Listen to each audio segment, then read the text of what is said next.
प्रयागराज में 3 नदियां हैं, गंगा, यमुना और तीसरी नदी कौन सी है? सरस्वती। लेकिन क्या वो वहां पर है? नहीं है। और सारे सदग्रंथों में एक ही बात आई है कि सरस्वती आदि काल से लुप्त है, और उस नदी के न होते हुए भी वहां 3 नदियों की कल्पना है। और उस तीर्थ का नाम क्या है? प्रयागराज। प्रयाग कहते हैं जहां 3 नदियां जुड़े।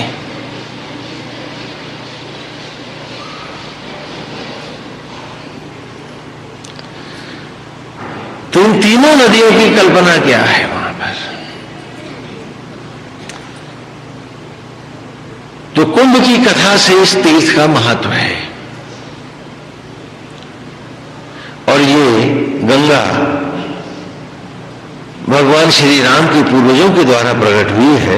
लोमश ऋषि पांडवों को ये कथा सुना रहे हैं, हम भी सुने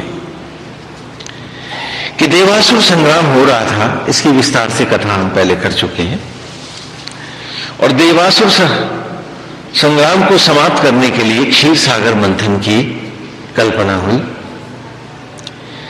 तो उस अनंत अथाह क्षीर सागर को मथने के लिए देव और दानव आपस में समझौता कर लिए, युद्ध बंद हो गया। और सच पूछिए तो जब तक युद्ध बंद होकर क्षीर सागर मंथन नहीं आरंभ करते, हमारे भी जीवन का हर क्षण व्यर्थ होता है।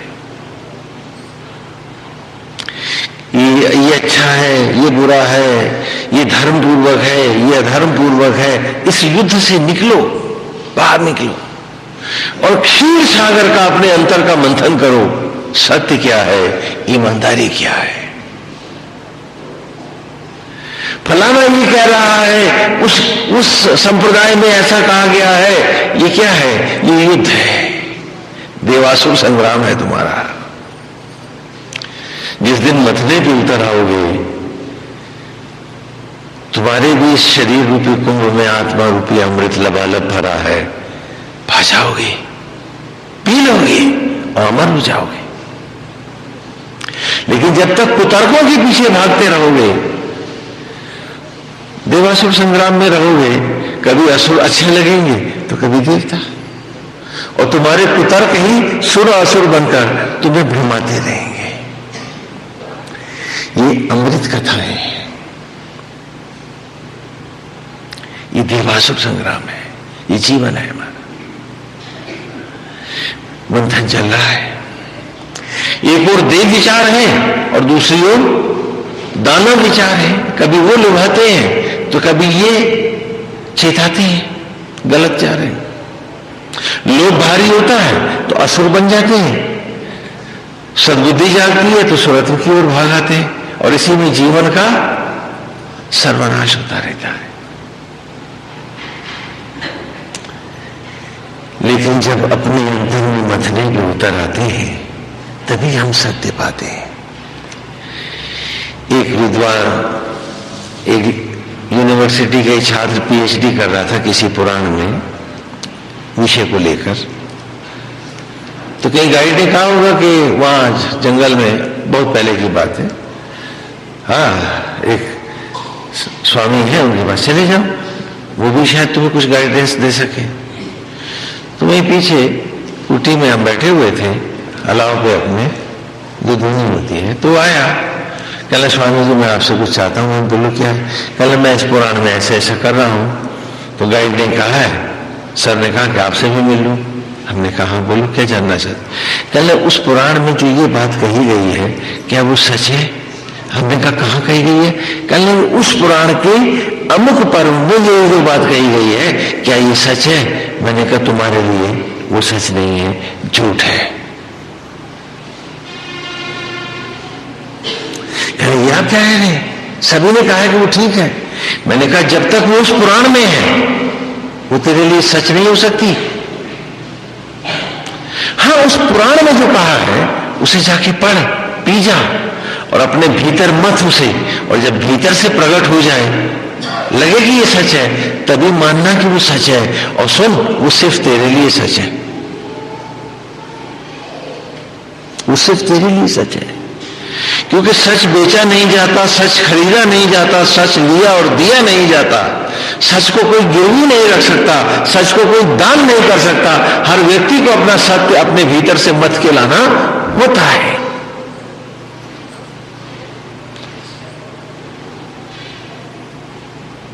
सत्य हर व्यक्ति का अपना अपना अपना होता है। और जो मंथन नहीं करते हैं, जो उधार के सच में रहते हैं, वो कभी भी सत्य नहीं पाते हैं। उनका जीवन देवासुर संग्राम में नष्ट ही होता रहता है। मंथन के बिना सत्य नहीं आता है। जब तुम कहते हो कि स्वामी जी ऐसा ये जो है ये उचित है,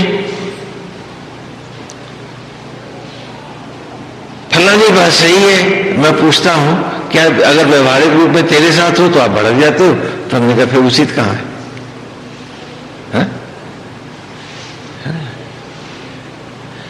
कि जब तेरे पे लागू हो तो तुझे उचित लगे और वही पत्नी पे लागू हो तो अनुचित लगे, तो फिर वो उचित कहां है?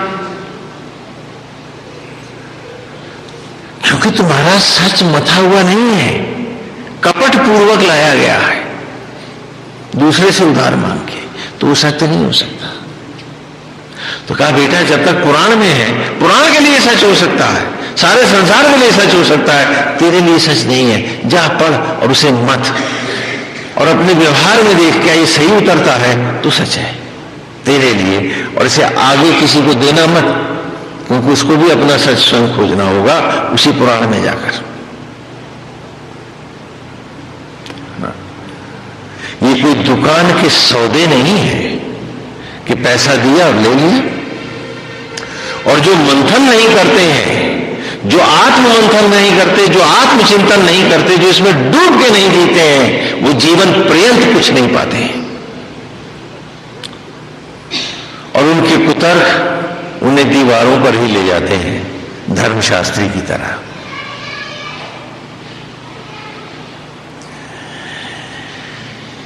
तो मंथन हो रहा है क्षीर सागर का। एक तरफ देवता है, दानव है, और अमृत का कुंड पर प्रकट हुआ। तो वो अमृत का जो कुंड था उसको लेकर के जब देवता और दानव दोनों छीनना चाहते थे, तो अमृत का कुंड लेकर के जब वो भागे वहां से, तो 4 जगह वो अमृत गिरा, और उन 4 स्थानों पर कुंभ का पर्व होता है, और वहीं सरस्वती प्रकट होती है। तो सरस्वती जी क्या है? ये कौन सी नदी है? बहती भी है और दिखती भी नहीं है, क्योंकि चारों जगहों पर सरस्वती की कल्पना है और सरस्वती है ही नहीं। कुंभ के पर्व में भारत सरकार क्या है रिक्वेस्ट पर हम भी गए थे, उन्होंने कहा था आप भी रहिए वहां। तो ये था कि एक कैंप है हमारा, सरकार ने ही लगवा दिया था, चले गए थे। तो वहां विदेशी बहुत से आते थे, उन्हीं के लिए हम ले भी गए थे। तो एक हॉलैंड यूनिवर्सिटी का प्रोफेसर आया, संस्कृत का विशारद था वो, और बनारस के और लखनऊ के बहुत सारे विद्वान बैठे हुए थे, बनारस के और इलाहाबाद विश्वविद्यालय के। तो वो आया, आकर कहने लगा कि मैं आपसे एक जिज्ञासा चाहता हूं। उसने कहा, हमने कहा हाँ पूछो, आप क्या पूछना चाहते हो? कहने ये तो प्रयाग है ना। मैंने कहा प्रयागराज है, प्रयागों का भी ये राजा है ये। कहने प्रयाग तो उसको कहते हैं जहां 3 नदियां होती हैं। हमने कहा हाँ, प्रयाग उसी को कहते हैं जहां 3 नदियां होती हैं। तो कहने लगे कि यहां 3 नदियां कौन सी हैं? मैंने कहा गंगा और यमुना तो तुम देख ही आए हो। बोले हाँ। तो विद्वानों ने कहा कि तीसरी नदी सरस्वती है। तो बड़े जोर से हंसा। कहने जब आपके सभी ग्रंथों में लिखा है कि सरस्वती आदिकाल से लुप्त है, तो फिर आप इसे प्रयाग क्यों कहते हैं? तो जो बीच में विद्वान बोले थे तो वो एक दूसरे का मुंह देखने लगे। हमने कहा एक बात बताओ कि कौन कौन सी नदियां हैं? कहने लगे गंगा और यमुना। और मैंने कहा तीसरी नदी कौन सी है? तो उसने कहा सरस्वती। आप ही के लोगों ने बताया था, हम भी जानते हैं, हम तो महावेद पढ़ाते हैं। तो बोले, मैंने कहा वो सरस्वती आदिकाल से लुप्त है। बोले हाँ, ये तो आप ही किताबों में लिखा है। हमने कहा लेकिन सरस्वती भी देवी है ना? बोले हाँ, आपके यहाँ तो सब नदियां देवियां हैं, सरस्वती भी देवी है। मैंने कहा उसको कौन सी देवी कहते हैं? तो कहने लगे अध्यात्म विद्या की देवी है, वो ज्ञान की देवी है। तो हमने कहा इसीलिए तो लुप्त है, इसीलिए तो लुप्त है। अरे पगले, इस स्थान का, इस तीर्थ का महातप देखो कि गंगा और यमुना में मन तन को धोकर पवित्र करो, अपना स्वभाव, अपना आचरण, अपना व्यवहार, अपना चरित्र धो डालो। और सरस्वती की धारा में अज्ञान को बहा दो। तो इस शरीर रूपी कुंभ में, इस शरीर रूपी घड़े में, कुंभ माने इस शरीर रूपी घड़े में आत्मा रूपी अमृत लबालब भरा है। मैंने कहा और तू कौन सा कुंभ का अमृत यहां खोजने आया था हॉलैंड से? मैंने कहा तीसरी नदी कौन सी है? कहने सरस्वती। तो मैंने कहा वो कहां प्रवाहित होती है? ऋषियों की वाणी से। ये वाणी की देवी है सरस्वती। और ये देखिए चारों तरफ से जो पंडाल लगे हैं, हर ओर से प्रवाहित हो रही है। क्या तुझे ये नदी दिखती नहीं है? ये अनुभूत होती है। मैं तेरी समझ में आ गया। वो रोने लगा। और मैं कैसे कहूं कि बनारसी और इलाहाबादी विद्वानों को नहीं समझ में आया था, वो रात भर झों तर्क ही करते रह गए थे। तो कुतर्की कभी कुछ पाते नहीं। जो अंतर को मतते हैं, जो सत्य को पाना चाहते हैं, वे तत्क्षण पाते हैं, उन्हें देर नहीं लगती है। और उसके बाद जितने दिन कुंभ का पर्व रहा, वो बराबर वो विद्वान नोट्स ही बनाता रहा और छलछलाता रहा, छलकता ही रहा, नेत्रों से भी और भावना से भी। और विद्वान तर्क ही करते रहे।